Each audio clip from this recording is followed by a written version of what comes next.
Assalamu alaikum, everyone. I'd like to welcome you to the second seminar with Moulana Shehnawaz Mehdavi Saheb. After a successful first session back in February, he's back with us to enlighten us on the topic of man's life in this world, intelligent priorities. We would firstly like to thank Moulana Saheb for taking time off his busy schedule to share a session with us. And we'd like to now welcome Moulana Saheb to kindly enlighten us with his Muhammad wa ali Muhammad. Allahumma salli صلي على ala محمد Muhammad ajil faraj. أعوذ بالله من الشيطان الرجيم بسم الله الرحمن الرحيم الحمد لله رب العالمين وصلى الله على نبيه الكريم وعلى آله الطيبين الطاهرين لعنة الله على أعدائهم أجمعين من الآن إلى قيام يوم الدين أما بعد. Into our second seminar, as per my commitment to the Al-Asr management and the Al-Asr Center. And basically, again, the format will be similar to what we had in the last session. But we would have an initial discussion, an initial lecture on a certain topic, and then we will leave the floor open for question and answers to see how we can help out in terms of any queries. However, I must always state that nobody can accept a masoom guarantee to answer all questions. So I will try as much as possible in my limited ability to cater to the questions that would come, and then the rest is in the hands of Allah subhanahu wa ta'ala. As for the topic today, and probably tonight in Melbourne, the topic that we had planned and we have planned out is something that is very pertinent and extremely significant to a Muslim, and more so to a follower of the Ahlul Bayt, a person or an individual who claims to be following the teachings of the Ahlul Bayt. And that is with respect to, as the title of the program, Man's Journey in this World, Intelligent Priorities. This concept of priorities is something that is so inherent and so important, although unfortunately it's not been given its due regard in our lives, and specifically when we claim to be the followers of Amir al-Mu'mineen alayhi salatu wassalam. But let me remind you and give you a brief understanding of what is intended by today's topic when we say man's journey in this world, intelligent priorities. I take you back to the time in the year 41 Hijri, on the 21st night of Mahr Ramadan, when Imam Ali al-Islam in Masjid al-Kufa was struck by the blow of Ibn Muljam. And having struck that blow, he's now the 19th, he's brought home, and 2 days have gone, and now is the time when the Imam is about to leave this world. So you can understand the situation and circumstance. The Imam is about to leave the world. He gathers specifically his children, and more so with respect to Imam Hassan and Imam Hussein alayhim salam. And what I'm going to state now has been recorded in Nahj al-Balagha in letter number 47. It is referred to as a letter. And basically, this is the time when Imam is calling out specifically his two sons, and he's imparting a certain wasiyat. Now, it's a long wasiyat, several things that he's mentioned, but there is one specific thing that I'd like to pull out, which becomes the fulcrum and the basis for today's talk. And Imam says, Usikuma, and he's referring specifically to Imam Hassan and Imam Hussein. He said, Usikuma, I do wasiyat to you two, Jami'a Wuldi, and all of my other children and all of my children who are from my lineage, and وَمَنْ بَلَغَهُ كِتَابِي, and to whomsoever these words of mine, these nasiyat of mine reach. So first of all, usikuma, I give my nasihat to you two, the two imams, وَجَمِيعَ وُلْدِي, and all my children. And then وَمَنْ بَلَغَهُ كِتَابِي, to whomsoever these words of mine reach, I give them wasiyat. Usikum, I recommend, I do wasiyat. Usikuma, I do wasiyat. Two things. One, the taqwa, to fear Allah subhanahu wa ta'ala. Now that's bound to be, because if you talk about an individual who's Imamul Muttaqeen, he's always going to be talking about taqwa. He's the one who knows taqwa in and out. So here the first thing he mentions is, I recommend to you, I advise you, I do wasiyat to you of taqwa of God, fearing God. Make sure you do not disobey God. Make sure you're always farmabardar and obedient to Allah subhanahu wa ta'ala. And then he says something that could at times have proven to be a little out of place. So ideally, what would you have thought if you were asked that if Imam Ali alayhi salam at the time of his passing away, now it's just a very short time that he will go from his world, and now he's giving the wasiyat of two important things to his two children who are going to be the imams after him, and then all of his children and everybody who will receive this communication. And don't make a mistake even for a moment that Imam did not know that these words of his would be reverberating through the annals of history and through the times to posterity up to the day of judgment, up to the time when the trumpet shall be blown. He knew these words were going to be reverberating in the life of humans up to the day of judgment, up to the blowing of the trumpet. So in such a hassas and sensitive occasion, if you were asked what would be the two things that Imam would emphasize to his followers, he would say, yes, taqwallah, very definitely, because the fulcrum of our religion is God. And he would definitely have stated that be respectful to God, fear God, as God says in the Quran, fattaquni, O people of understanding, fear me. So fear God. And the second thing you might say, he might have talked about salat, he might have talked about al-birru bil walidain, do the goodness to parents, zakat, hajj, jihad. But Imam, probably like an anticlimax to our expectation, says, I give you wasiyat in two things. One, taqwallah, and second, bin nadhmi umurikum, to discipline and bring orderliness in your lives. Nadhm means discipline, means a sense of order. Fi umurikum, in all your actions, in all your activities. Meaning Imam is saying, get your discipline right in terms of your actions. Bring orderliness to your actions. In other words, Imam is saying, in the life of your world, make sure you set your priorities right. That's what it means, nadhm. Nadhm means establish an order. And when you establish an order, basically what you're doing is you're setting your priorities in life.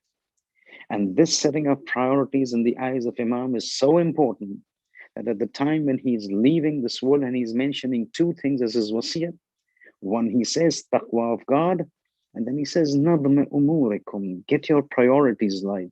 That means in the vision of an Imam Masoom, in the vision of the Abul Imam, in the vision of Amirul Mu'mineen, Imamul Muttaqeen, one of the things that it can take a person to the taqwa of God is setting man's priorities right in this world. Having understood the importance of setting one's priorities, we need to understand there are numerous types of priorities that man faces in this world. And when Amirul Mu'mineen says, set your priorities right, what does it mean? So here he said, وَنَظْمِ أُمُورِكُمْ, get your priorities right. The question that we need to ask is, as followers of Amirul Mu'mineen alayhi salam, first of all, have we understood what these priorities are that the Imam is talking about? And secondly, having understood them, are we really following them? A little later, we will explain after our discussion to see what is the Imam's perspective and is it in sync with what we've discussed. So in order to understand that, it becomes important to know that when man is in this world and Imam is saying, you want success in the hereafter, there are two things, taqwa of God and setting up priorities. With respect to man's life in this world, there are two types of priorities or two categories of priorities that man faces. One of the priorities is, with respect to the life in this world, is the priorities that man are the priorities that man sets because of his life in this world. And get this word correctly, in this world. So there are certain priorities, or there is a category of priorities that are associated with man's life in this world. So man lives in this world and he's got numerous priorities. He sets priorities for his life in terms of his education, what field he wants to go into. He sets priorities in terms of his sustenance and risks and the earning of the income. What business would he go for? He sets his priorities in terms of his marriage, what type of spouse he or she desires. Sets priorities in the form of children. How does he want to bring about the upbringing of his children? So all of these things are priorities associated with man and his life in this world, inside the world. So you take man, put him into the world, and then he will be faced with several priorities that he needs to prioritize. He has several sets of options, several avenues, several facilities available, and he needs to prioritize. I need this to be prioritized over this. I need this to be prioritized over this. I need that to be prioritized over this. That is based on the life in this world. So education, sustenance, family life, children, how he wants to project himself in a social setup. Those are the priorities of life in this world. But there's another set of priorities that is even more significant. You do realize all these priorities play a very important role in the success of a man in this world, So what he becomes in life, how his family setup runs, how he becomes successful financially, socially, or based on priorities that he has set up when thinking about his life in this world.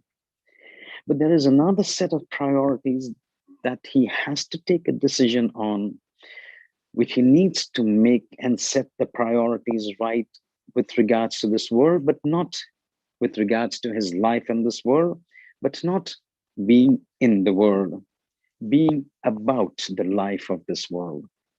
So the first one was priorities of his life in this world, or in the life of this world. The second is the set of priorities about the life of this world. So in the first case, when he has to set his priorities, he has to come into this world, the rigmarole of the daily life, and then decide what his priorities are. At times, he needs to pull himself out of the rigmarole of his life in this world and look at life from beyond and outside the life, and then decide what he wants to do about the life in this world. So the two categories, despite the risk of repeating, I have to explain. One are the set of priorities of the life in this world, and one is the set of priorities about the life about this world. So when we say about this world means what? It means that how does he want to take his life in general? Over there, in the first case, he comes into the world and he takes up individual issues and decides what his priorities are within the package of that life.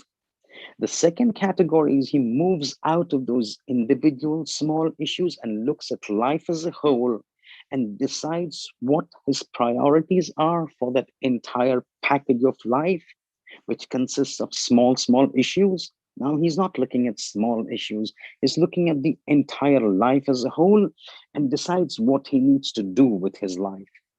So if I were to explain this further to make it a little clear before I can go about with the second category of the priorities, which is extremely and exponentially more important than the first one, is that, look, in the first case, you go into the world will be like an example of a house.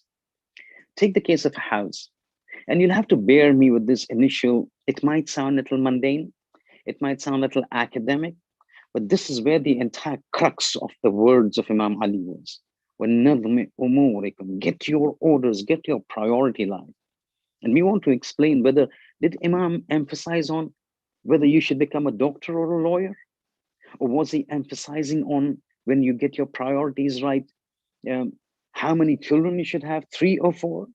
Or was he emphasizing the fact that when you have 3 children and you have the children, say 2 boys and 1 girl, or 2 girls and 1 boy, should you name the first Ali or should you name the first Jafar? What was that what he intended when he meant, when he spoke about priorities? Or his intention was something even more profound? And to understand that, let me give an example to explain these 2 kinds of priorities so that we understand where we are discussing it, what we're discussing about. So you take the case of a house. The first set of priorities when man is inside the world and looking at small issues and sets his priorities would be like a person living in a house, and now he sets his priorities with respect to the various rooms of a house. So he decides, okay, inside the house, I've got a kitchen. So how do I want this kitchen to appear?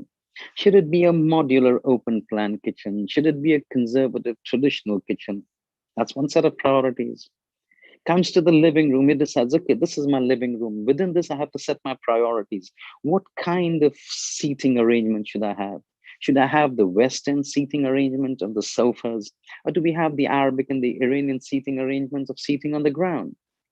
If it is on the sofas, what kind of sofas do I need? Do I need leather sofas? Do I need fabric sofas? Do I need standalone sofas? Do I need an L-shaped sofas? Goes to the bedroom, and similarly, so on and so forth. So in the house, he's having these small little issues that he has to set his priorities about. This is similar to the first kind of priorities that man has about life inside the life of this world. But then there is an even more important priority that he has to set up with respect to the house, if he's looking at the house, minus the small issues, but the house as a whole. So more important than whether his kitchen would be a modular kitchen or a traditional kitchen, or whether his living room has a seating like the Iranian seating on the ground or the Western seating on the sofas. More important than that is the second type of priority with regards to the entire house as a whole. He needs to set his priorities. The house that he's bought, house that he has, does it have to be a house that he resides in? Or does he want to rent it out? If he wants to reside in it, then is this house going to be his main home? Or is it going to be his second home? If he's going to keep it as his second home, is it a vacation home where he will visit infrequently? Or is it one that's going to have to be accessible very often? At times he has to take an even more approach that this house that he's bought, is it for a long-term prospect so that he can plan accordingly, or in a short-term prospect, he wants to sell it and make a quick buck out of the sale of it. So this is related to the entire house as a package, the second category of priorities. The first category is inside the house, how he wants to set up the priorities of the kitchen and the living room and the bedroom and the bathroom. Life, the priorities of life are exactly the same. The first set of priorities inside the life, what you do with little things. The second set is with life as a whole. And our discussion today is with respect to life as a whole, because that becomes more important and that will determine what we will do in the issues of the life in this world. So first we have to realize what is our priority with respect to the life of this world. And once you start deciding, working on this, what do I need to do with my life? Why am I here in this world? What priorities do I need to set for life as a complete package? Once that package is determined, then the little intricacies of the priorities to set about life once we enter into the life, after having made the decision of what we want to do with life, then those little priorities can be set. So in order to understand how do we approach life as a whole, and you do realize that when we talk about life as a whole, we're talking about life in comparison to the life of the Akhirat. So when you pull yourself out from the world, life of this world, and you're looking from above, you see two options and priorities. One is the life of this world as opposed to the life of the Akhirat. And over here, it becomes important that we need to set our priorities, because whatever decision a person makes about the entire house as a whole will be reflected into his decisions and the priorities that he makes once he enters the house. Similarly for us, once we decide what our approach is to the entire life as a package en masse, that will determine how we will to make the priorities and decisions, set the priorities and decisions once we go inside the life of this world. And and over here, the intention is nowhere to imply or to exhort or to encourage the viewers to adopt a certain lifestyle or set a certain priority. The purpose of today's lecture is, and the question answer is, and the seminar is only to present before you the two priorities that could be before you, and then you take a decision on what priorities you need to set with respect to the life in this world.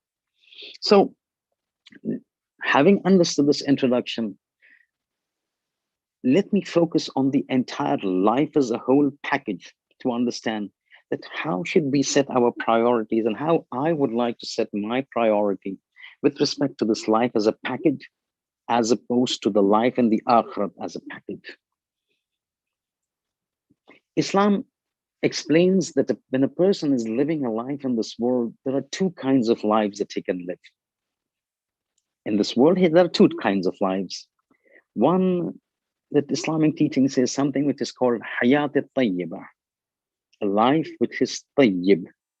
Now, tayyib, everybody knows, rajulun tayyib, a good man. Imra'atun tayyibah, a good woman. Hayat al-tayyibah, a life that is good. And this tayyibah, when it comes to life or when it comes to an individual, has a very specific meaning. It means something that is good, at the same time, something that is imparting goodness to the others, imparting benefit to the others. So not only is this life, it is hayat tayyibah, which also Urdu everybody understands. Hayat, life, tayyibah, good life. But a life that is good not only for the person who's leading the life, but also for a person for the person to impart benefits to the others, impart help to the others. And over here, this becomes very important to understand that when we talk about this hayat tayyibah has a direct opposition to this hayat tayyibah, and consequence, in contrast, Islam says there is a life which is referred to as hayat khabitha. Rajulun khabith means a person who's evil, a bad person, a person who's not beneficial to himself and not beneficial to the others. So Islam says there are two kinds of life a person can opt for. One is hayat tayyibah, leads a good life, good for himself and beneficial to the others. Hayat khabitha, a life bad for himself and evil for the others. So let me give you two examples of this to understand that how people have made choices with respect to the second category of priority in setting their life. So you have for hayat khabitha, a life that is evil, a life that is not of barakah, a life that is not good for the person himself and for the others. You take the case of example of, say, for example, an individual like Hajjaj ibn Yusuf al-Thaqafi. Hajjaj ibn Yusuf al-Thaqafi, one of the governors amongst the Khulafa of Bani Umayyah. This man was regarded and known for his debauchery and for his corruption, for his brutality, for his persecution, for his dhulm. And people say, the ulama say that if you were to take all the madhalim of the Bani Umayyah on one pan of the scale, and you put all the persecution and tyranny and murders and killings of Hajjaj on the other part of the scale, this one person's scale would be heavier than the scales of the dhulm of all the Bani Umayyah, despite the rulers of Bani Umayyah, despite the dhulm that they would commit and they had committed. This Hajjaj ibn Yusuf al-Thaqafi, I'm just trying to explain to you how a hayat can become a khabitha, a bad life, an evil life. About Hajjaj, it is said that, see, when on Shabi Jum'ah, today is Friday, yesterday was Shabi Jum'ah, all of us recite Ziyarat-e-Warat from the 6th Imam. One of the things that Ziyarat-e-Warat says with respect to the Shuhada of Karbala is, Imam says, Bi abi anta wa ummi, that may my father and my mother be sacrificed for you. But having said that, and we realize the rank of the Shuhada Karbala, where they reached, that an Imam Masoom is saying, may my mother and father, may my Masoom father and my mother be sacrificed for you, or the Shuhada of Karbala. We have a little umeed, or rather we have a desire, we covet something that we say at the end, which is, and every Thursday we recite the Shabi Jum'ah, say, Ya laytani kuntu ma'akum fa'afuza ma'akum. Oh, how I wish and how we wish that we were there with you in Karbala, so that we could have been successful the way you were. Or in other words, oh, how we wish we were in Karbala, so that we could have helped our Mawla Hussain ibn Ali alayhim as-salam in Karbala. Or how we wish we were in Karbala, so that we could have sacrificed our life for the sake of protecting the life of Imam alayhi salam. This is what we want. And every time we say the same thing. Allah, wish we were there. We wish we were there. Ikash hum Karbala mein. The same thing was also the desire of Hajjaj ibn Yusuf al-Thaqafi. Ya laytani kuntu ma'akum. Oh, how I wish I was there with you people in Karbala. But there's a major difference in what his desire was, and major difference in what our desire is. We turn and we say, Ya laytani kuntu ma'akum. Oh, the Shuhada of Karbala, of Imam Hussain, how I wish and how we wish we were there in Karbala to help the Imam at the time of his need. So we turn to the Shuhada and the army of Imam Hussain, and we plead to Imam Hussain that had we been there, we would have helped him. But Hajjaj had a different direction altogether. His intention was the forces of Omar Saad. So when he would say, Ikash, I was there in Karbala. Ya laytani kuntu ma'akum. Oh, how I wish I was there in Karbala. He's not referring to the army of Imam Hussain alayhi salam. He's referring to the army of Ibn Ziyad, and his intention, right for the entire time that he was alive in this world, he would keep saying, oh, how I wish I was there in Karbala, to be in the army of Ibn Ziyad, so that I could have played a role and a part in the killing of Imam Hussain alayhi salam. This is ajab, that a person comes almost 80 years, or comes almost 30 years after the shahadat of Imam Hussain alayhi salam, and his gham and hum and gham of his life, his arzu, his desire is, Ya laytani kuntu ma'akum ya Umar ibn Sa'd. O Umar Sa'd, O forces of Yazid, how I wish I was there with you in the forces, in your force against Hussain, so that I could have played a role in the murder of Imam Hussain alayhi salam. This is referred to as hayat-e-khabitha, a life that is evil for the person himself. Know what happens in the Akhirah, and for those outside the influence, outside the person of this individual. And we know the madalim and the persecution this man meted out to the Sadat of Fatima al-Zahra. And blood was used to make cement of those times, to build buildings, blood of Sadat. This is an example of hayat-e-khabitha. We're looking at priorities, yeah? So the priorities that he set up forced him to behave in this manner, that he kept desiring, oh, how I wish I could be in Karbala to have taken a role in the killing of Hussain ibn Ali alayhi salam. La'anatullahi ala al-Hajjaj, ala Hajjaj ibn Yusuf. At the same time, opposite to, there's an individual, there is an example of hayat-e-tayyiba, a good life. And that hayat-e-tayyiba, just like here we had an individual who was a misdaq of hayat-e-khabitha, over there we've got hayat-e-tayyiba, an example that comes to mind is that of Allama Amini, alayhi rahmah. Now, who's not heard about anybody knowing the incident of Ghadir, anybody having the vilayat of Ali, has to know about Allama Amini. That man of God, that man of vilayat, that vilay scholar who had spent 40 years of his life in compiling the book Al-Ghadir to prove the vilayat of Ali ibn Abi Talib and to prove the haqqaniyat and the truthfulness and the actual meaning of Ghadir, of Man kuntum mawlahu fahada aliyun mawla. And his magnum opus, 20 volumes, out of which 11 volumes have been printed by the name of Kitab Al-Ghadir of Allama Amini. Most of us have heard it, if not all, heard about him. So 20 volumes of Al-Ghadir, 11 volumes have been printed, and his entire hum and gham in these volumes is to prove the truthfulness that this incident took place, the veracity of the incident, and to prove that Man kuntum mawlahu, this mawla that the Prophet said does not mean a friend, it means mawla, it means master, it means a person who's got more authority over myself than I have over myself.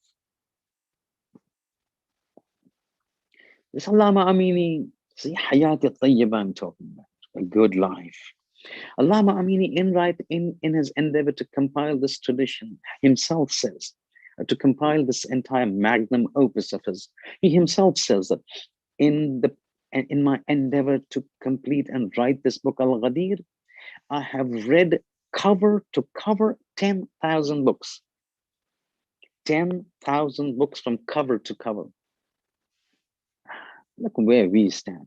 One Tawdihul Masail of Ayatollah Sistani, which is basically what is telling us how to lead our lives on a minute by minute basis. How many of us have we read from cover to cover? How many of us have read it from the first page to the last page? This is what is when we say follow Amirul Mu'mineen, follow Ahlul Bayt. You don't have Ahlul Bayt to take Ahlul Bayt's hand and say, okay, tell me what to do. Tell me what to do. Imam Zamana is not before us. But what Imam Zamana is not before us is being compensated by a Maraji by telling us how to lead our life by means of Tawdih al-Masail. One volume, one book of Tawdih al-Masail, we do not have time to read from cover to cover. Then we have high expectations of Amirul Mu'mineen being happy with us. And anyway, Allama Amini is mentioning, I have read 10,000 volumes cover to cover in my endeavor to write Al-Ghadir. And I have had to refer to 100,000 books, 100,000. It took him 40 years. And he's gone on record to have stated that these individuals who are munkireen, who are rejectors and deniers of Al-Ghadir, on the day of judgment, I will take them to task. For my original intention was to compile books which compiled the virtues of Amirul Mu'mineen.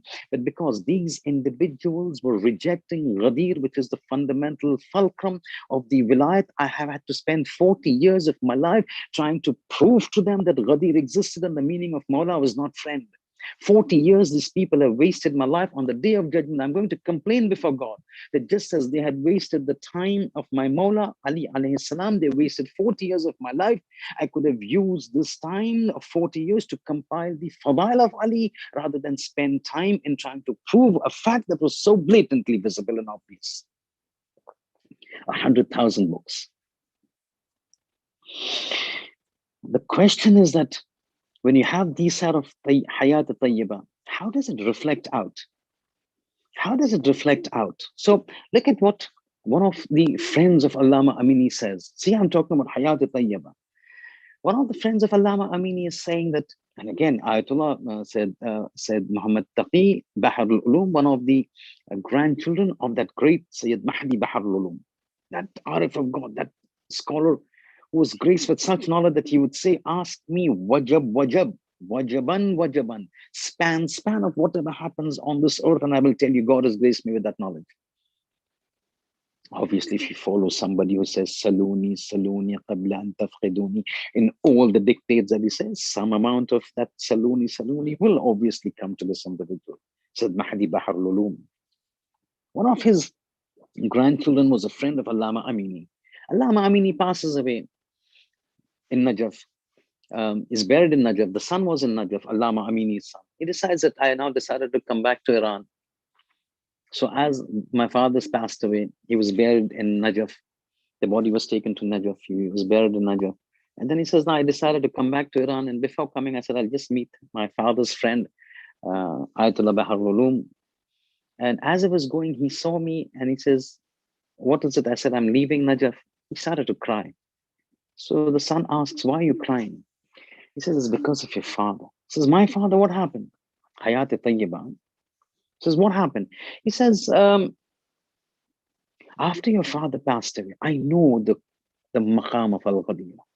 People might not know it, the awam, but we know what Al-Ghadir has done for the Shiites. Al-Ghadir has done for the Vilayat of Amir al-Mu'mineen, what it has done for the Imamat of Amir al-Mu'mineen.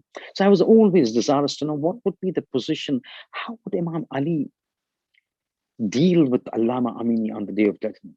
He says it was always a dagdaga, it was always a thought process in my mind, till one Shabi Juma when I went to sleep, I saw in my dreams that Day of Judgment has taken place.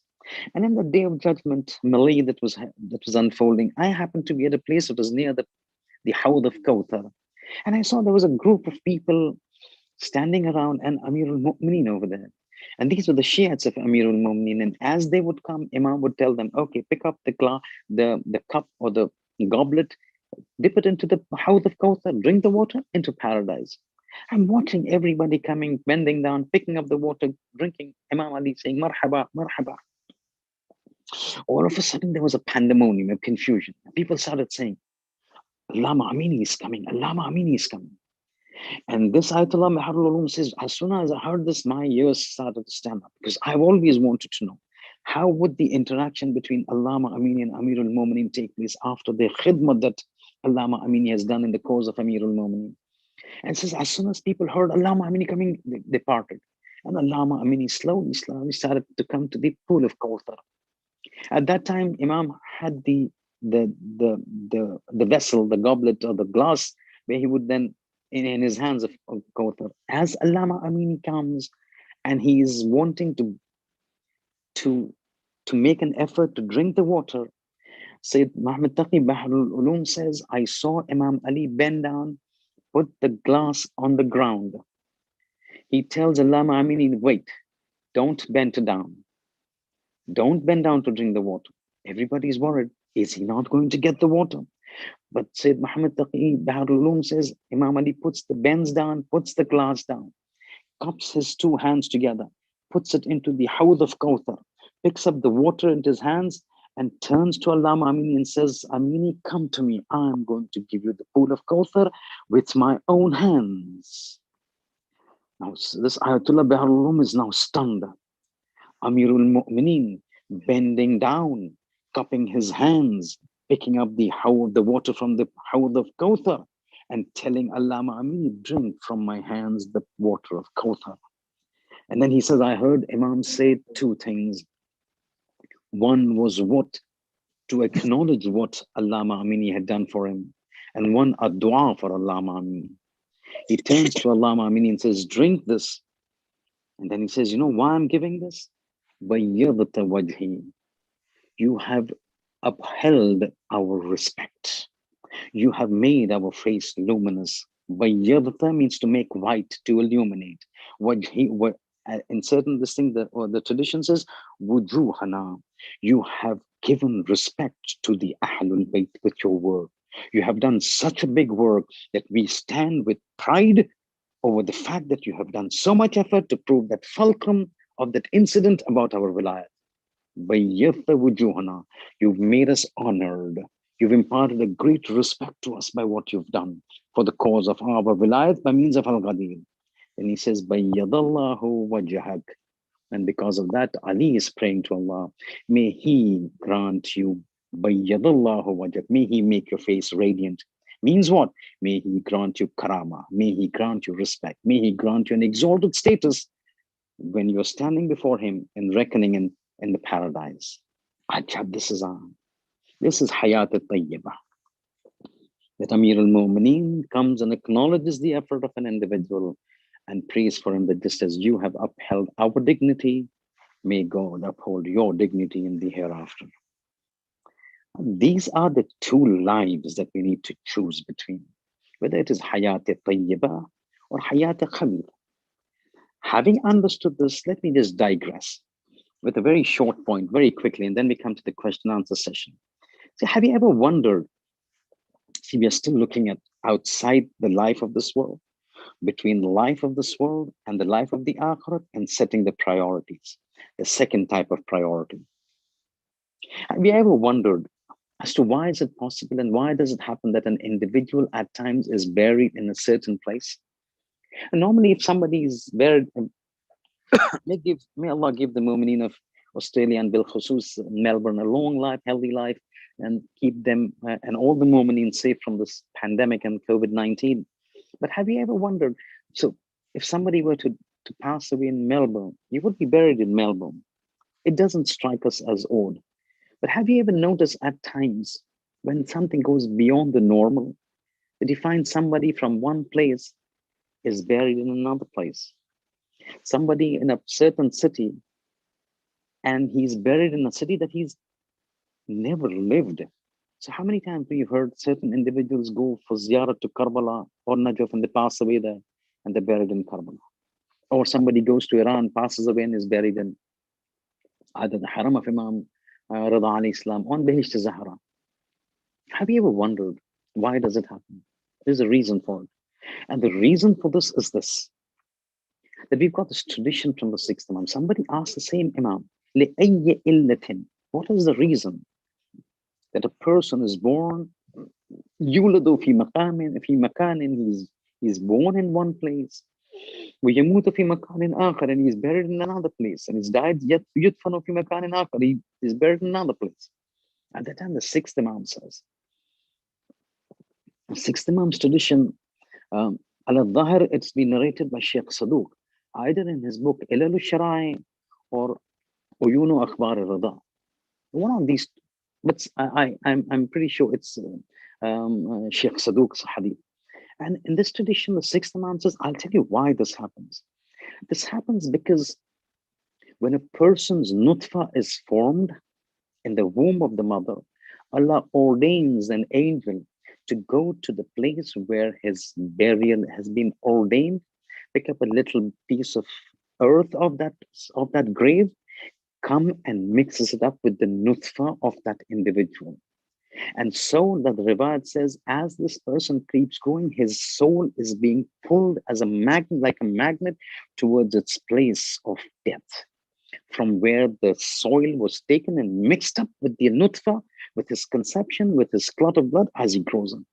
And the Imam says, La yazalu, always throughout his life, his body is being called, his soul is being called, and he's being attracted to that place from where the soil was taken as ordained by Allah subhanahu wa ta'ala. And hence we find individual born in Melbourne is buried in Najaf. Individual born in Australia or the West is buried in Karbala. Why? Because it was ordained that that would be his resting place, and it will make sure, this individual, that when the time comes, he goes to that place so that he's buried in the place that was ordained for. Now the point is this, that if we know that in this world, our place has been ordained in a certain place, and not only is our soul desirous and our body desirous to go to its resting place, which formed the start of this human body, but even that grave is desirous and covetous of us going to it. And this is with all the graves. There's a riwayat that tells us a grave calls out to its inhabitants. So wherever I'm going to be buried, the grave that has been ordained for me and the soil of which was instilled in my nutfa when I was in the womb of my mother, that grave is calling out to me. The only thing is we don't have the ears to listen to these unseen ilmun bil ghayb. We don't have that. Those whose ears are open to the supernatural or to the spiritual world would be able to hear. The Bible says the grave keeps calling out to man about 5 things. So the grave that has been ordained for me is calling out to me. I don't hear it, but it's calling out about 5 things. It's telling me, listen, oh man, you're going to come to me. But I'm going to tell you how I am so that you can prepare for me. It says, Ana Baytul Wahda. I am the place of isolation and loneliness. Fahmilu ilayya anisan. So when you come to me, bring with you a companion to give you company. I'm absolutely alone. You will be in isolation. There is no companion. Ana baytul wahda. I am a place of isolation and seclusion. Fahmilu ilayya anisan. Get a companion with you. Do acts in the world that you have a good companion who will be there with you in the state when you are isolated, because I'm not going to give you anything. You have to bring everything with you, who can be your company up to the day of judgment. Second, Ana baytul hayyi'at fahmilu ilayya tiryaqan. I am the house, bayt means house. I am the house of snakes. Fahmilu ilayya. Bring with you traps to entrap the snakes that are there with me. I will only give you snakes. To protect these snakes, you need to get your traps. You need to get measures to trap these snakes so that they don't hurt you. Fahmilu ilayya. Carry with you when you come to me traps to trap these snakes so that you are safe in the qabr. Ana baytun dhulma. Third thing, I am the house of darkness. Fahmilu ilayya sirajan. I'm absolutely dark. I'm not going to provide any light to you. You need light to see what's going on. Fahmilu ilayya. Bring with you light so that you can illuminate me, because I'm all dark. Fourth thing, ana baytul turba. Fahmilu ilayya firashan. You are habituated to sleeping on the 25 centimeter, 30 centimeter soft, ultra soft mattress with that ultra soft mattress toppers. Nothing of that thing is over here. Ana baytul turba. I will only give you earth and soil and rock and stones and pebbles and sand. Ana baytul turba. I'm the house of turba, sand. Fahmilu ilayya firashan. You want to be comfortable, get your own mattress. Fahmilu ilayya. Bring to me and come to me with firashan, with your own mattress. I'm not going to provide. And the last says, Ana baytul faqr. I'm absolutely poverty stricken. You won't find any luxury. Fahmilu ilayya kanzan. You want comfort, you want luxury, you want ease, you want rahat, you want a good life. Fahmilu ilayya. Bring with you kanzan. Get your own riches. Get your own means of comfort. I'm not going to provide anything.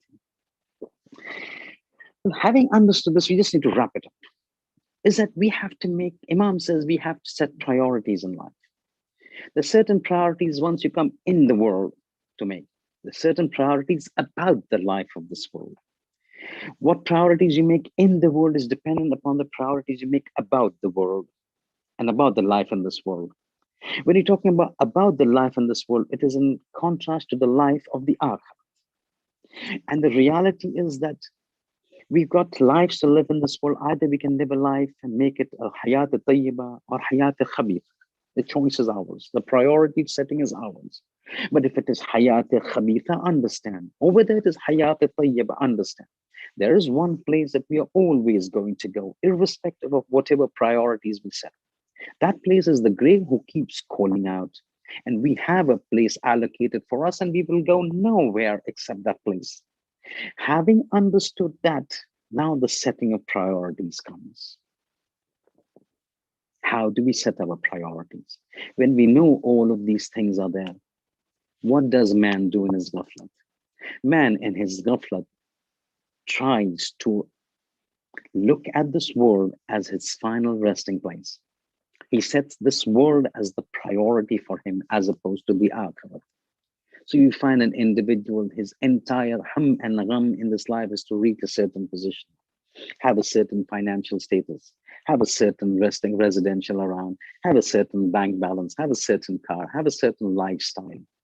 His entire hum and gham is to decorate the life of this world at the cost of the life of the akhirah.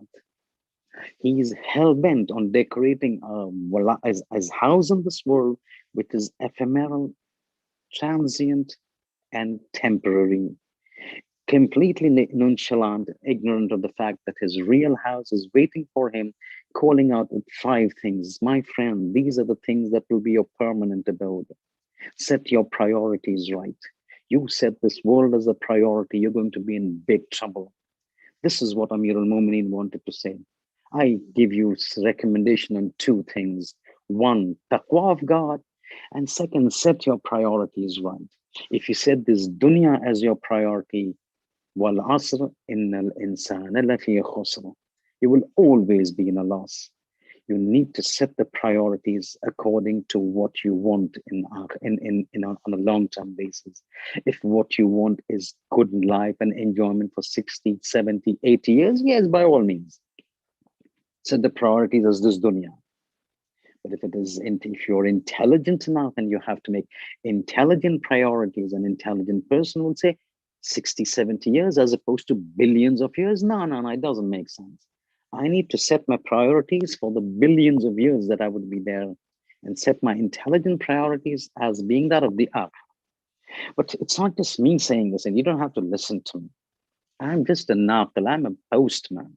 All that I'm doing is I'm picking up from what the Imam says and I'm transferring it to you. I'm nobody. So what did the Imam say? What am I saying? Is it what I'm picking up from the Imam or something I'm pulling out from my pocket?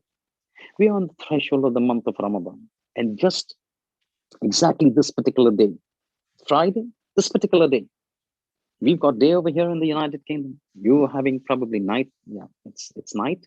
This Friday was exactly the day that the Holy Prophet stood up on that year when he was talking about, referred to as Khutbah Shaban, the last Friday of the month of Shaban, before the arrival and heralding the month of Ramadan, when he gives us Khutbah Shaban. Ya ma'ashar al-nas, qad aqbala ilaykum shahrullah. The month of God is coming with maghfirah, with rahmat, with barakat, with falan, falan. The whole khutbah goes. At the end of the khutbah, Amir al-Mu'mineen stands up and asks a question. The Holy Prophet answers the question. We don't want to go into that. But when the Holy Prophet answers, he begins to weep. At that time, Amir al-Mu'mineen alayhi salam turns to him and says, Ibn Rasulullah, ma yubkik, why are you crying? At that time, Amir al-Mu'mineen, the Holy Prophet is giving basharat and prophesizing. He says, Ya Ali, it is as if I'm seeing that particular month of Ramadan in the year 41 Hijri, when your beard will be stained in this month of Ramadan, your beard will be stained by your own blood, by a blow hit by Ashqal Ashqiya, the most wretched of the wretched ones. At that time, Imam asks a question which tells us what was the priority of the Imam when he set his priorities. When he's saying, Usikuma bin nadhmi umurikum, to get your priorities right, this is one sentence that shows us what was Imam's priority. He's not looking at priorities in the life of this world, but about the life of this world. When you're talking about the life of this world, it is about the life of this world as an opposition to the life of the Akhirah. And as soon as the Prophet says, I see a time when your beard will be stained by your own blood, by the blow hit by one of the most wretched of the wretched ones, not one of the most wretched of the wretched ones, Ashqal Ashqiya. At that time, Ali asks just one question. Ajab mentality, ajab priority setting that we as followers of Amir al-Mu'mineen need to take up. He asks one question. He says, Ya Rasulullah, you've given me the prophecy that I will be martyred, I will be killed in the month of Ramadan. One question. Afi salamati dini. Is it with the state, would I die in a state that my deen would be salim and my akhirat ensured and guaranteed? At that time, the Prophet turns to him and says, Ya Ali, fi salamatin min dini. Definitely, you will pass away from this world with your iman and deen mahfood and protected. This shows us the intelligent priority that Ali set up about the life of this world, that he's telling us, set your goals right about the life of this world, because once you set the goal about the life of this world, the priorities in the life of this world will automatically take place. So once he decides my priority is saving my religion, protecting my iman, and ensuring a good hereafter, once that priority about the life is set up, then when he goes inside, the same Imam is praying hundreds of rakats every day. The same Imam comes out at the night to help the poor people after having helped out the poor during the day and worked during the day. Fasting 3 months, Rajab, Shaban, Ramadan, and all the paraphernalia that his ibadat and his good behavior and his good attitude and his ibadat and his taqwa and his piety and everything all comes down, the priorities set in the life of this world is dependent upon the priority of the life about the world. And this is what we need to realize. If we set appropriately the priority of our life about the world and about the life in this world, automatically the priorities, our priorities of the life in this world will automatically fall in place. But if we mess around and mess about, a mistake or blunder in setting the priority with respect to the life about this world, then we will have a problem in setting priorities about the life in the world, because then Dua Kumal becomes a chore. Thursday night program becomes a problem. Staying awake in the Shab Qadr becomes a big task. Why? Because our priority about the life of this world has not been set appropriately. And so consequently, all priorities in the life of this world go for a toss. With that, I've concluded my speech, and if there are now any questions on the floor of the house, then we can take it up. Jazakallah, mashallah, what an enlightening speech it was. I would like to encourage the audience members to come up and speak and ask any questions which you might have for Moulana Sahab. You can send us your questions either on Facebook, YouTube, or even on Zoom if you have. Please.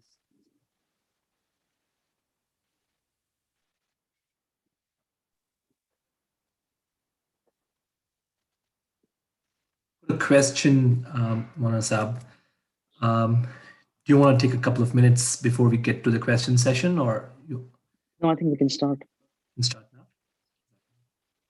And the first question is, what are the expectations or what is the criteria for Ya Laytani Kuntu Makum in this era of Ghaibat of Imam Zamana for us? And how can we fulfill it, and how do we know we are on the right direction towards achieving it? So Ya Laytani Kuntu Ma'akum Fa'afuza Ma'akum. The criteria for following and the conditions of Ya Laytani Kuntu Ma'akum will be exactly the same thing that was there at the time of the third Imam.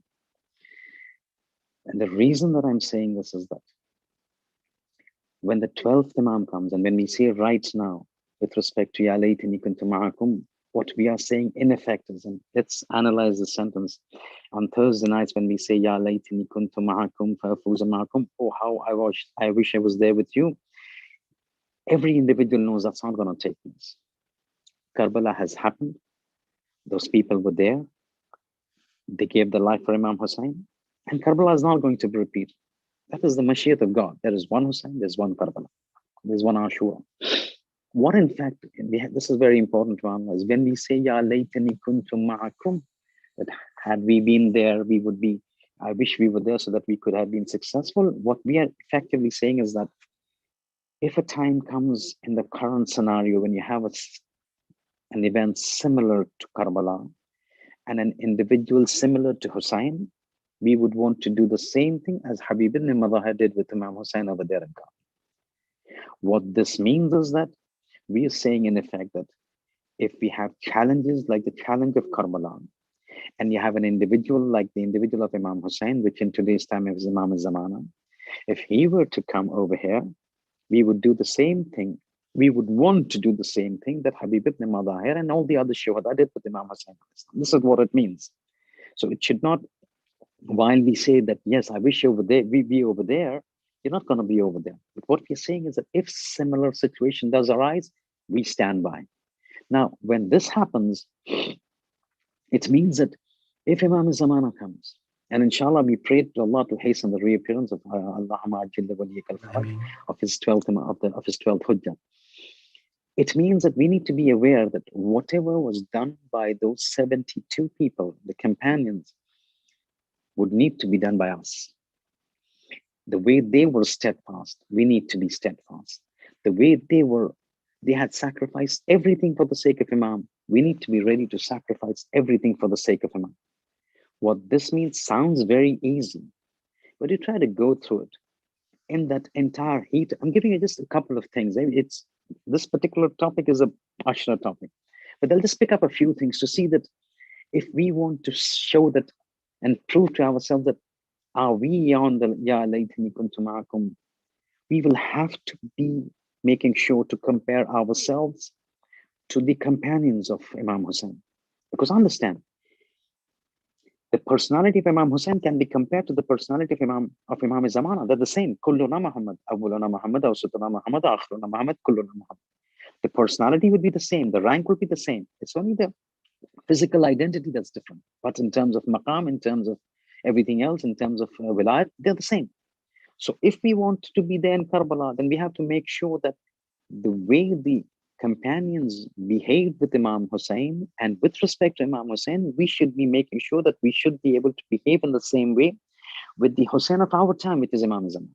Because only then it would be classified that Hussein there, Hussein here, companions there, companions us, then we will be successful. Now, are we able to equate ourselves to what they did in their actions? So for example, let's take very, very superficially. They were willing to sacrifice their family for the sake of Imam. A classic example, Habib ibn Madahir or Zuhair. They sacrificed the family.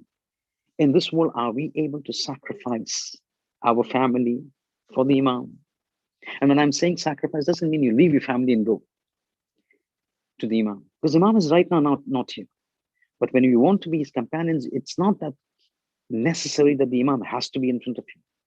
Anything associated with the Imam, either the personal being of the Imam or his teachings need to be followed. So today, if you want to be like the Shuhada of Karbala, are we able to sacrifice our family for the sake of the Imam, one, or for the sake of the teachings of the Imam? Right now, we see so many times that for the sake of the family, man commit haram. Oh, because the family wants an outing, let's go for a movie. Baba, Imam doesn't like okay, let me be very careful. Those haram movies in the sense where there are music and dance and the XY Bollywood and the XY Hollywood movies. Not all movies are haram, but movies with the component of music or sexual depicting scenes or women in inappropriate clothing, those are not allowed for us to watch. So for the sake of our children, for the sake of our families, we say, oh, let's go to the cinemas where you cannot control the music. The music is all around. House, you can control the remote control. It should be in your hands. Cinemas, you can't control. Movies, when your people don't control. So if for the sake of keeping the family happy, we are able to go into haram, and then we say, I wish when the Imam comes, I'm going to help him out. It's not going to work out. Over there, just before the battle began at the Awwal Waqt, when that companion told the Imam, now it's the time has come, and for Dhuhr and prayers, and Imam prays for him, Ja'alakallahu min al-musallin. In that hassas situation, Imam still gave preference to the namaz. Are we in the state when the situation is not so hassas and sensitive, able to give the same respect that those companions gave to namaz? Or the namaz time comes, namaz time is going, half an hour before qada, we start getting ready for namaz. Kabhi padha jata hai, kabhi nahi padha jata hai. No importance to him. In the situation when it's not sensitive, we are not giving importance to these things. Do we expect to give the same importance in situations which become very sensitive like those people? Are we willing to sacrifice all our desires for the sake of the Imam? Over here right now, we see when our desires clash with desires of the Imam. When you say desires of the Imam, means the teachings of the Imam, the teachings of the Ahlul Bayt. When you talk about the teachings of the Ahlul Bayt, I mentioned in my lecture, Imam is not here to tell you, oh Sheikh, do this, oh Sheikh, do this. What will tell me to do is pick up the Tawdi al-Masal, because the Marja has used the Tawdi al-Masal, has generated from the hadith of the Masumeen, the Tawdi al-Masal. So we are expected to follow the Tawdi al-Masal, which basically are the teachings of the Imam, which is exactly what Imam Hussein used to tell them. Over here, it's not telling, it's written. So if we can't follow something that is written, then we say, oh, I wish I was there and I would have listened to the words of the Imam. That is hypocrisy. It doesn't work. It will not work. So if we have to know that, Ya laytani kuntu ma'akum, are we really the same? Then we need to make sure that what they did in Karbala, we need to do it now. Because when the Imam comes, the situation will become even more sensitive and more hassas. If now we are not able to do it, how can we guarantee and ensure that we would do the same thing when Imam comes? Or would we end up like that individual called Salim ibn Harthama, who was a companion of Ali alayhi salam? But on the day of Ashura, he comes to the Imam and says, he was in the forces of Yazid. Up to the time when Imam was alive, Imam Ali alayhi salam, Salim ibn Harthama was a companion. He fought the Battle of Jamal. He was there with Ali, companion of Ali. Passes away. Ali dies, Shaheed. Time passes. He ends up into the forces of Ibn Ziyad. Eventually ends up in the force of Umar Asad. Eventually ends up in Karbala. Eventually there on the day of Ashura. Salim ibn Harthama on the day of Ashura. And then he's reminded of that sentence of Ali, that after the Battle of Naharwan, when he was coming, he passed through Karbala. Imam picks up the sand, smells it, begins to weep, and he says, Ya ayyatuha turba, glad tidings to you, O land of Karbala, because from you a qawm will come who will be made to enter paradise bighayri hisab.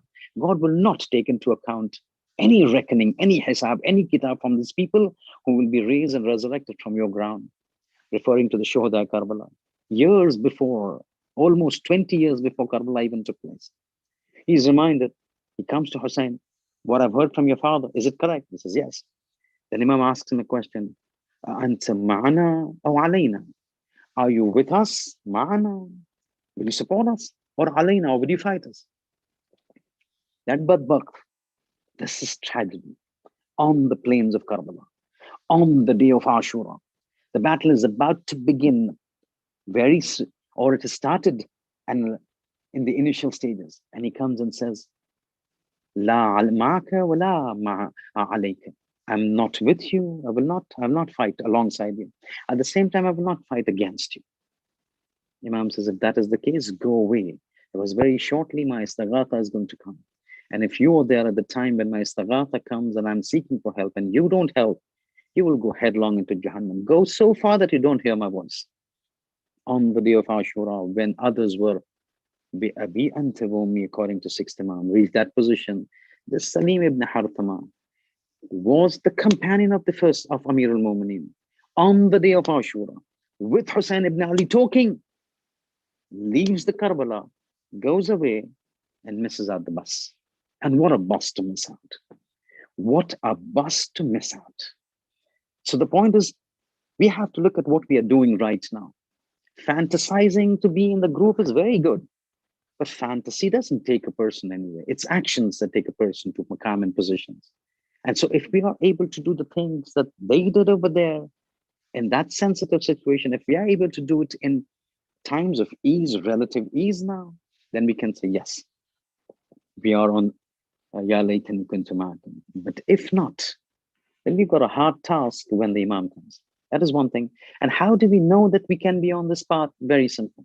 It all boils down to one thing, to follow the teachings of the Ahl. The second part of the question. It all boils down to follow the teachings of the Ahl and the teachings of the Ahl al-Bayt without mincing words, without beating the bush, without trying to be too nicey. It all means Tawdi al-Masail. That is where halal comes. That is where haram comes. That is where mubah comes. We have relegated those books, the Tawdi al-Masail, to a corner of the house, not to be looked at, literally realizing when you say ke ittaba karo ahle bayt ki, पैरवी करो अहले बैत की, कैसे करेंगे आप? आपके पास दस्तरसी है इमाम ज़माना की, क्या आप इमाम ज़माना का हाथ पकड़ सकते हैं? क्या इमाम ज़माना जिस तरह जो है वो छठे इमाम मदीने में थे, लोग जो है दस्तक देते थे, मौला के घर पे जाते थे, क्या आप जो है इमाम ज़माना के घर पे जा सकते? You can't go. So how do we know the teachings? These maraji tell us. Listening to the maraji, following the Tawdi al-Masail, which shows the halal and haram. Why do you think the imams actually came? What was the reason? Look at the ziyarats, and you will find one common theme in all the ziyarat. Whether you talk about the Prophet in various ziyarat, or you talk about the Imam. Halalta halal Allah wa haramta haram Allah. You came for one purpose. Whatever was halal to communicate to the people. This is what God wants you to do. Wa haramta haram Allah. And you told the people to refrain from those things that God wants you to refrain from. And this halal and haram, which was the fundamental reason for the Ahlul Bayt to come, is that then Tawdi al-Masail. If you don't want to follow Tawdil Masail, we just want to listen to the majalis. We're just happy that we do matam. And then after that, every single ruling in the Tawdil Masail, which comes from the teachings of the Quran and the Ahlul that we want to flout. And then we say, Ya laytani kuntu ma'akum, then it doesn't work.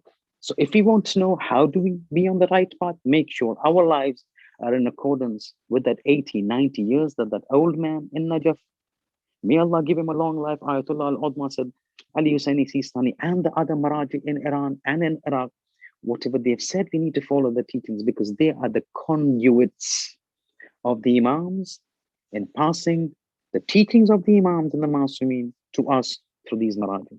So if you're following the rulings of the Tawdil Masal, if you're following the rulings that they have, the Maraji tell us, then we can be sure that yes, Ya laytani kuntu ma'akum muyassar ho sakta.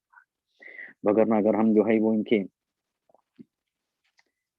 फतावे के हिसाब से और उनके मुताबिक जो है हम हरकत नहीं करते तो फिर जो है वो to be part of the global revolution and being Ya laytani kuntu ma'akum looks very difficult. The next question is, can you please elaborate about which companions we can take in the grave? So the Quran, the cover calls out, Ana Baytul Wahda. I am the house of loneliness. Fahmilu ilayya anisan. Bring with you an anis. We're in the month of, about to enter the month of Ramadan. And I'm giving you various levels of companions that you can take with you to the grave. It's a very nice question and very appropriate, specifically in the month of Ramadan. And this gives me a good opportunity to pass a message. And I really, really hope those who are watching, again, I keep always saying this, that knowledge is not the means to salvation. No, knowledge was not the means to salvation. Acting upon the knowledge is the means to salvation. Iblis was an alim, but he did not act upon his ilm. He turns to God and says, Wa izzati wa jalali. I turn to you and I put you under the oath of your might and your jalal. He knew the izzat of God. The knowledge was there. He knew the jalal of God. The knowledge was there, but he didn't act upon his knowledge. Abba, he rejected, declined to do something. So knowing something is not a guarantee for success. Acting upon knowledge creates success. Why do I say this? It's this particular thing that I'm saying. What can we take to the grave as companions? On the first night of Maha Ramadan, wherever that is in Australia, on the 13th night, Tuesday night, Shabbat, Wednesday, or not very sure. I believe it should be the 14th day will be the first day. So 13th night, Shabbat 14th will be the first night. Rawayat tell us, Jibreel comes down to Hadrat the Prophet. And the Prophet was getting ready for war. And Jibreel says, take down this coat of arms because God has sent to you something that will protect you more than what this coat of arms and dara will protect you. And then he brought down this dua called Dua Joshin Kabir. And then he says, there are two narrations. It says, whoever recites this on the first Shab of the month of Ramadan. And then other tradition says 3 nights in the month of Ramadan. And that is why in a lot of places, India, Pakistan, in the 3 nights of Qabr, you also have the recitation of the 3 Jawshni Kabir, 1 on each night. It's based on this tradition. It says, if somebody were to recite it, more specifically on the Shab of the first, take note, on the Shab of the first. That means if it's Wednesday is the first, then Tuesday night. If somebody were to recite it on the Shab of the first of Maha Ramadan, Harramallahu jasadahu ala nar. Allah will make his body haram upon the fire of hell. Why did I bring this? I brought this because if I'm not mistaken, in dua number in the module, the dua number 51 or 52 of Dua Jawshin Kabir, there is one sentence, and that is Ajib. So when you're turning to God, you say, Ya Hannanu, Ya Mannanu, Ya. The various sentence. One of the thing is, Ya Anisaman la Anisala. Oh, the companion of one who does not have a companion. The word anis is exactly the same that this cover keeps telling us. Ana baytul wahda. I am the house of loneliness. Fahmilu ilayya. Bring with you when you come to me, anisan. Get a companion. And Dua Joshne Kabir says, Ya anisa man la anisala. Somebody who doesn't have a companion, he is your companion. Means what?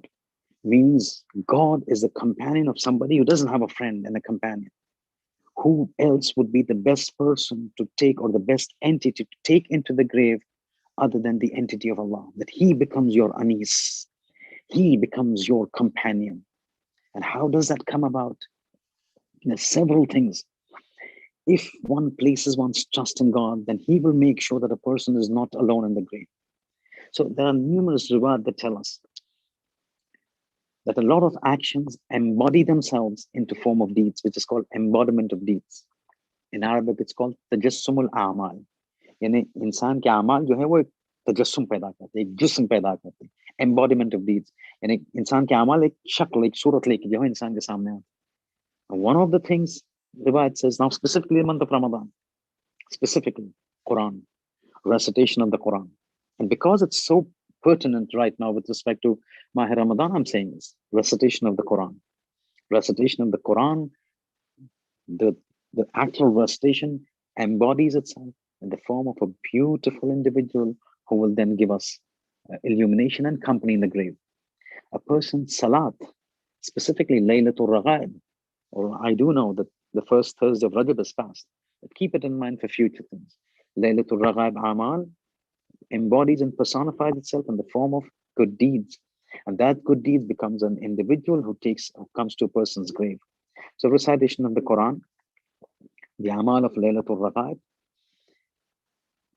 goodness to one's parents. Hayyan aw mayyatan, whether they are alive or dead. And this becomes very important. People should not assume that once a person's parents have died, the effort has stopped. The book is closed. Hayyan aw mayyatan, whether a person's parents are alive or dead, taking care of them if they're alive, and remembering them and giving them the gifts of baqiyat, salihat, or sadaqat, or good deeds, and dedicating into them, become the reason that they become happy. This gets embodied in the form of companions who is there with you up to the day of judgment. It's 3. And the last, the wilayat of Ali ibn Abi Talib and Ali Ali. This is something that is absolutely wonderful. Get that love of Ali pure. Get that love of Ahlul Bayt pure. When you say pure, let it not be selfish. What do I mean not being selfish? If you analyze our majority of our loves, it's a very selfish love. So when the teachings of the Ahlul Bayt are in sync with our desires and our liking, we will follow them. If not, we will not follow them. So you find a certain individual, Ahlul Bayt says, keep a beard. But he says, oh, it doesn't match my social status, so he will not follow. But if the Holy Ahlul Bayt says, you must open it's mustahab to open according to certain traditions and maraji, it's mustahab to open the fast by means of a date. I like khajur, mujhe bahut pasand, so I will make sure. Sunnat Rasul hai. हमारे अहले बैत जो है वो खजूर से रोजा खोलते थे, तो हम भी रोजा इफ्तारी से करें. Why? Because their teachings now are in sync with us, so we'll follow. But you ask that the individual who's shaving the beard, जिस तरह खजूर जो है वो रसूल और अहले बैत की सुन्नत है, क्या दाढ़ी रखना रसूल और अहले बैत की सुन्नत नहीं है? That time the sunnah doesn't come to the fore. That time we don't want to follow. Why? Why only for the dates? Because the ruling for the dates is in sync with our liking, so we will pick it up and we will act upon it. But beard is not to my liking, so it may be the sunnah, but I will not follow. This is not true love of Amirul Mu'mineen. A true love of Amirul Mu'mineen is whatever happens, whether I like it or I don't like it, I will follow. Then the true benefits of the wilayat of Ali ibn Abi Talib come to the fore.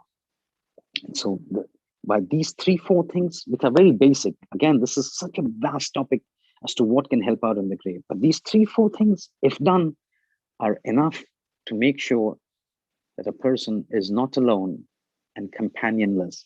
And that place that the grave calls out, Ana Baytul Wahda, I'm the house of isolation and seclusion.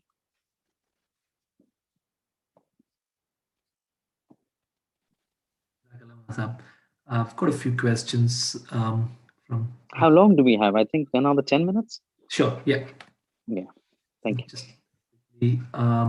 we all listen to speeches, but there's no change in us. We listen and forget things. Why don't people change? Although people witness some people around them doing wrong things, but they still don't raise their voice against them. Okay, so there are two parts to this question. One, why do we not change? And why do, when we see things going wrong, why do we not get the others to change? The first question is very simple to answer, and I've mentioned this before.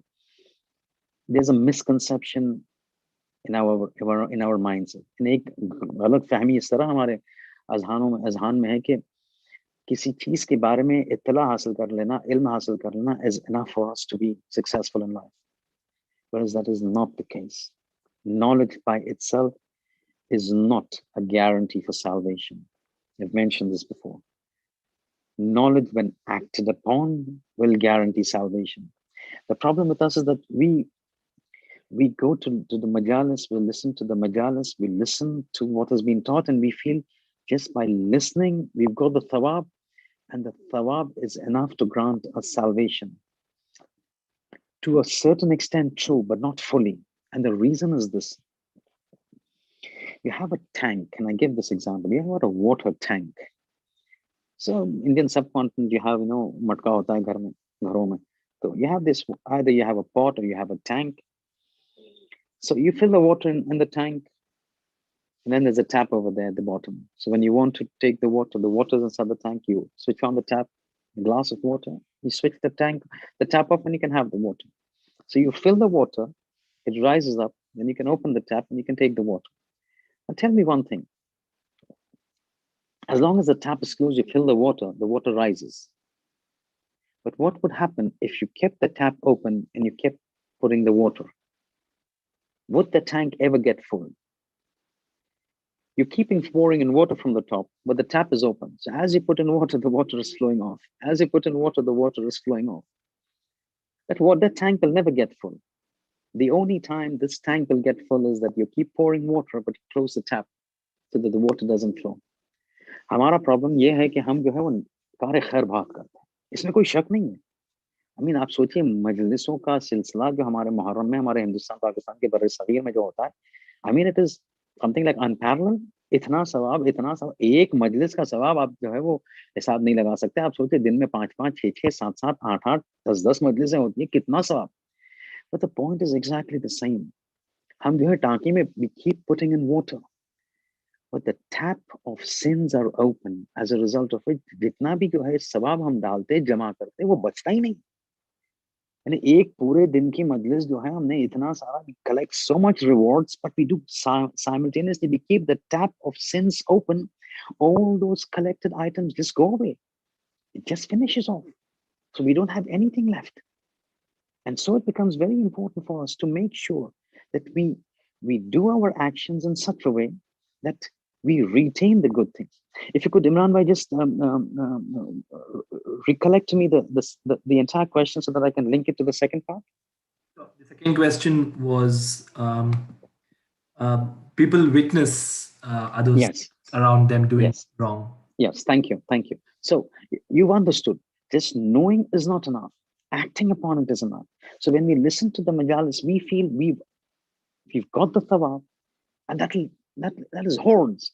Little realizing that by not acting on what has been taught to us, the sins keep going. We keep losing out the good deeds. As a result of which, at the end of the day, the tank is never full. It will always be empty, because by not implementing what has been told to us, we don't shut the tap. And for us to be successful, for us to be kamyab, it is important that we act on what we know.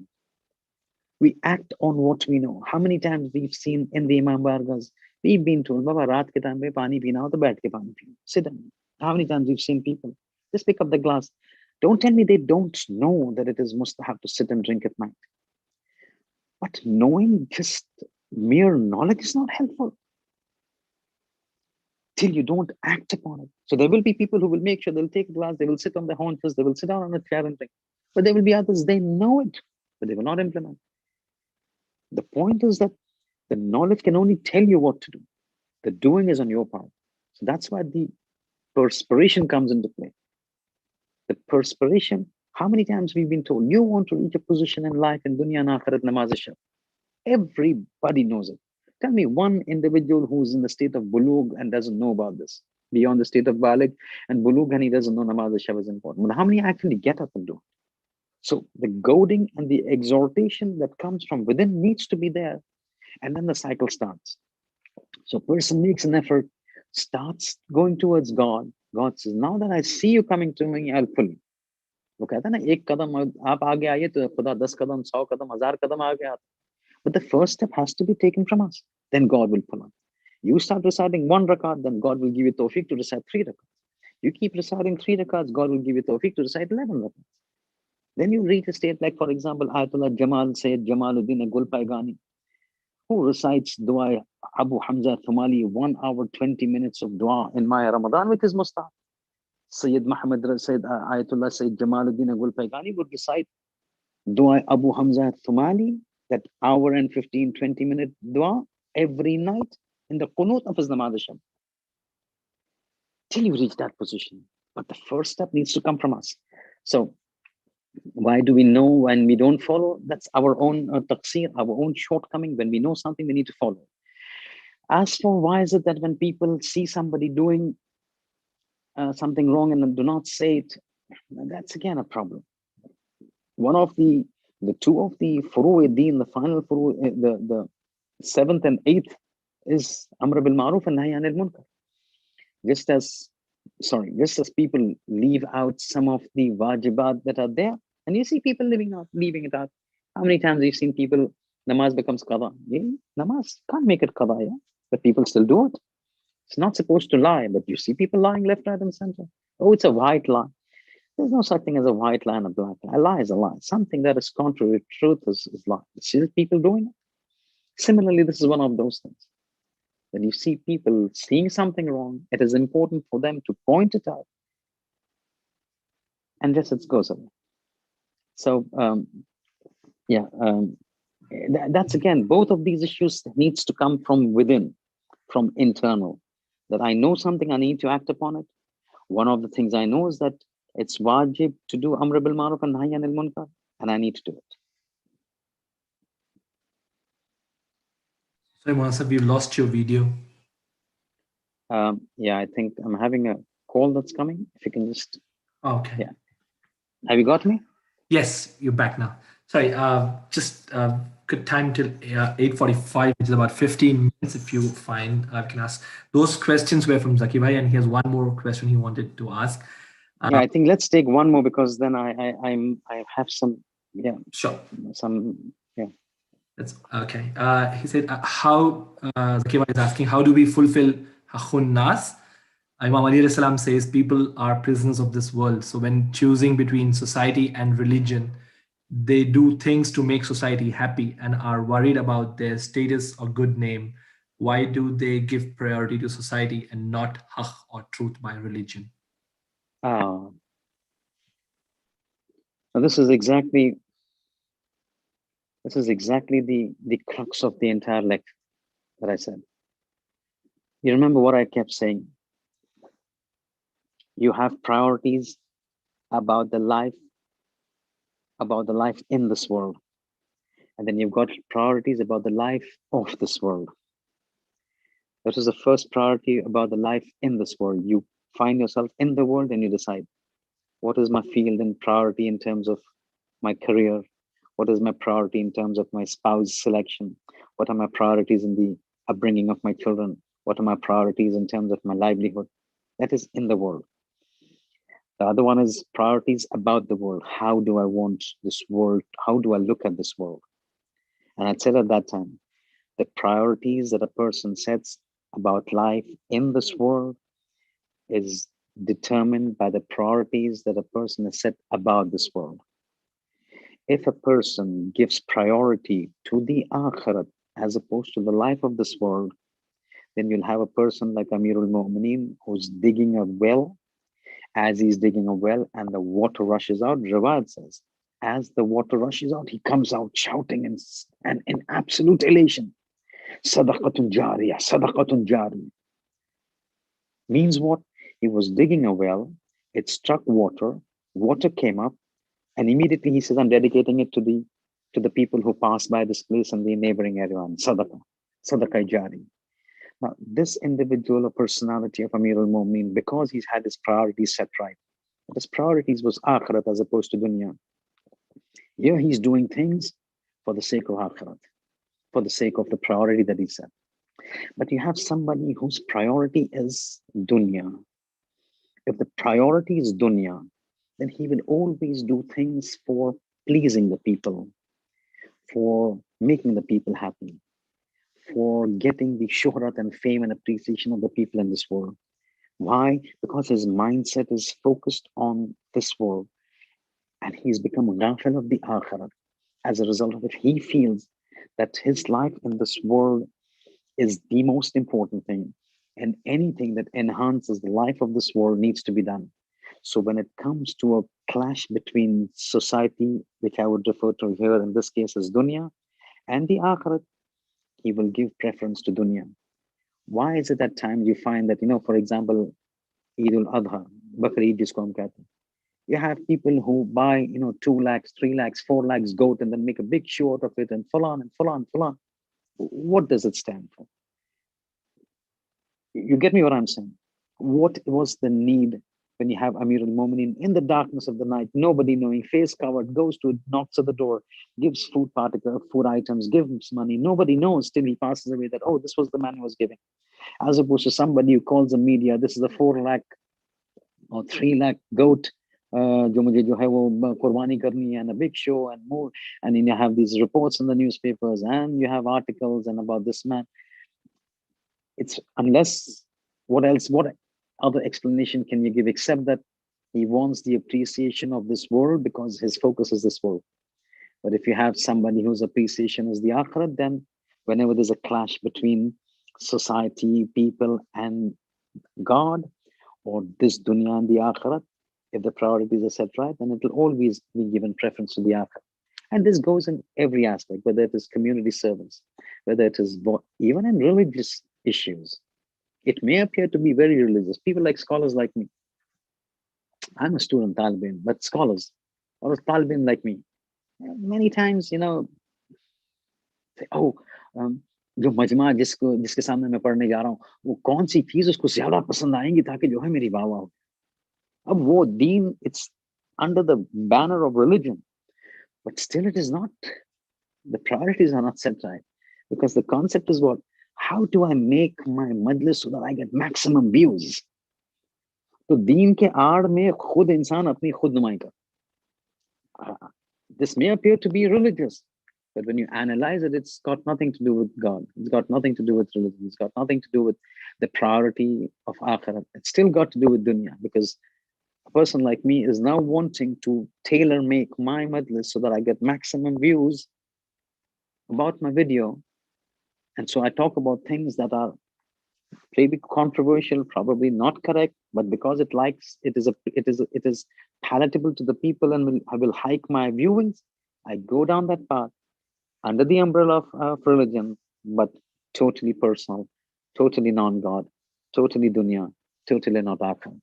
So it all boils down that why is it that certain people give preference to society and appreciation of the society as opposed to religion? It all boils down to the first priority that they've set with respect to the life.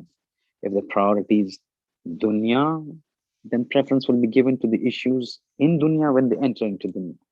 But if the priority is akhirat, then even when this person enters into dunya, all his actions will be motivated and geared towards securing the akhirah, setting up priorities, and hence the topic title, intelligent priorities. Let's be intelligent. Let's not be foolish. Let's go for something that is everlasting and not waste our life of this world on something that is ephemeral, transient, temporary, which is bound to be lost. And we pray to Allah subhanahu wa ta'ala. I hope we can conclude the way, Imran bhai. Ji Maulana Sahab, Jazakallah. Thank you so much. Let's pray to Allah subhanahu wa ta'ala. بحق محمد وأنت المحمود وبحق علي وأنت العالم وبحق فاطمة وأنت فاطر السماوات والأرض وبحق الحسن وأنت المحسن وبحق التسعة المعصومين من ذرية الحسين الإسلام. Allah Parvardigar Alam, we pray to you to, for the sake of these Zawat Muqaddasa, to hasten the reappearance of the 12th Imam. Ilahi. Allah, we pray to you that when the Imam comes, grant us tawfiq that we may become part of his global revolution. Parvardigar हमें तौफीक अता फरमा कि हम जो है वाकई तौर पर जब हम हर शब जुमा को कहते हैं या लैतनी कुन्तु माअकुम, परवरदिगार तेरी तौफीकात और अहल बैत की के वसीले से हमें तो हमें इस कदर बना के हम वाकई जो है या लैतनी कुन्तु माअकुम बन सके जब इमाम ज़माना का ज़ुहूर। परवरदिगार जो भी मरीज हैं उनको शिफा कामिला राजिला नसीब फरमा, जो भी परेशान हाल है उनकी परेशानी को दूर फरमा। परवरदिगार मराज इज़ाम का साया हम पर बाकी रख, औज़ात इल्मिया की हिफाजत फरमा। परवरदिगार जो तंगदस्त है उनकी रोजी में इजाफा फरमा। परवरदिगार जो मरीज है, कोविड-19 है, परेशानी है, पैंडेमिक है, उन सबको जो है परवरदिगार इमाम काज़िम अलैहिस्सलाम के सदके, और हम जानते हैं परवरदिगार बीमारी के लिए इमाम काज़िम अलैहिस्सलाम का सदका देना जो है वो रेकमेंडेड है। इमाम काज़िम अलैहिस्सलाम के सदके में सभी को जो है इस वबा से महफूज रख, और जो भी मरीज है हॉस्पिटल्स में है, वेंटिलेटर्स में है या इंटेंसिव केयर में, परवरदिगार उनको जल्द से जल्द अपने घरों तक शिफा याफ्ता घरों तक पहुँचाना। परवरदिगार बार इमाम चार मासूमीन के सदके में इमाम ज़माना के ज़ुहूर में ताजील फरमा, हमारे तमाम गुनाहान कबीर और सगीरा को माफ़ फरमा। हमें हमारे आक़िबत बखैर हो, हम जब दुनिया से जाए तो या अली और या हुसैन कहते हुए जाए। परवरदिगार आखिरत में अहले बैत की शफाअत, तेरी मग़फ़िरत और अहले बैत की क़ुर्बत जो है जन्नत में नसीब फरमा। सुब्हान रब्बिका रब्बिल इज़्ज़ति अम्मा यसिफ़ून व सलामुन अलल मुरसलीन वल्हम्दुलिल्लाहि रब्बिल आलमीन। Allahumma salli ala Muhammadin wa ali Muhammad. Thank you so much. Imran भाई अगर इजाजत हो तो I will take your leave then. Thank you भाई साहब एक और दुआ हमारे लिए मांगने वाले साहब कि आप हमेशा मेरे साथ हो, हमारे साथ अल-असर में और भी सेमिनार हमारे साथ हो, ये हमारे लिए दुआ बहुत अच्छी है। इंशाल्लाह करेंगे। अब तो जो पहले जो हमारा जो कमिटमेंट ये तो पूरा हो गया, आप तो देखें इंशाल्लाह कैसे। नहीं मैं और गिरडी बन के मैं अल्लाह ताला से मांग रहा हूँ कि आप हमारे साथ हमेशा हो सेमिनार में। नहीं बहुत अच्छा लगा। Thank you. We will discuss this offline inshallah. Thank you Marsam. Thank you Marsam. Jazakallah. आपने टाइम दिया। Thank you Marsam. Allah हाफ़िज़। हमारे साथ